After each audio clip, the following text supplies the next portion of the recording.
അസ്സലാമു അലൈക്കും വറഹ്മത്തുള്ളാഹി വബറകാതുഹു. അസ്സലാത്തു വസ്സലാമു അലാ അഷ്റഫ് റസൂലില്ലാ വ അലാ അലിഹി വസഹ്ബിഹി അജ്മഈൻ.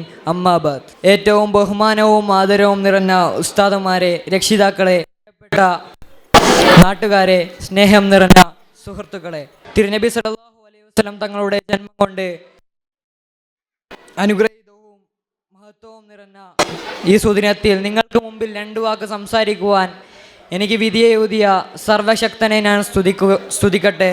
അൽഹംദുലില്ലാ. ഈ പുണ്യമാക്കപ്പെട്ട ദിനത്തിൽ എത്ര തന്നെ കേട്ടാലും മതിവരാത്ത മുത്ത് റസൂൽ സല്ലല്ലാഹു അലൈഹി വസല്ലമയുടെ മദുഹുകളിൽ നിന്ന് ചില കാര്യങ്ങൾ പറയാൻ ഞാൻ ആഗ്രഹിക്കുകയാണ്. അള്ളാഹു തൗഫീഖ് നൽകുമാറാകട്ടെ. ആമീൻ. സൂര്യനും ചന്ദ്രനും കോടാനുകോടി നക്ഷത്രങ്ങളും ഗ്രഹങ്ങളും ഉപഗ്രഹങ്ങളും വെട്ടിത്തിളങ്ങുന്ന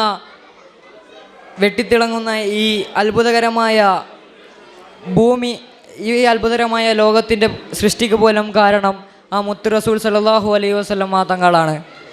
ആ മുത്ത് റസൂൽ സല്ലല്ലാഹു അലൈഹി വസല്ലമയെ സ്നേഹിക്കാതെയും പാതകൾ പിൻപറ്റാതെയും എങ്ങനെയാണ് നമുക്ക് മുമ്പോട്ട് ജീവിക്കുവാൻ സാധിക്കുക?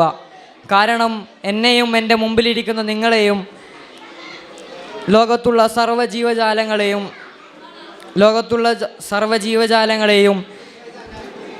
സൃഷ്ടിക്കാനുള്ള കാരണം പോലും നബി സല്ലല്ലാഹു അലൈഹി വസല്ലമ തങ്ങളാണ്.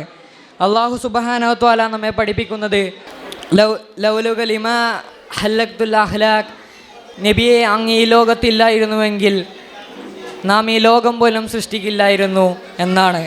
ഇത്രയും പറഞ്ഞുകൊണ്ട് എൻ്റെ കൊച്ചു പ്രസംഗം ഞാനിവിടെ അവസാനിപ്പിക്കുന്നു. വാഹിറു ദഅ്വാനാ അനിൽ ഹംദുലില്ലാഹി റബ്ബിൽ ആലമീൻ.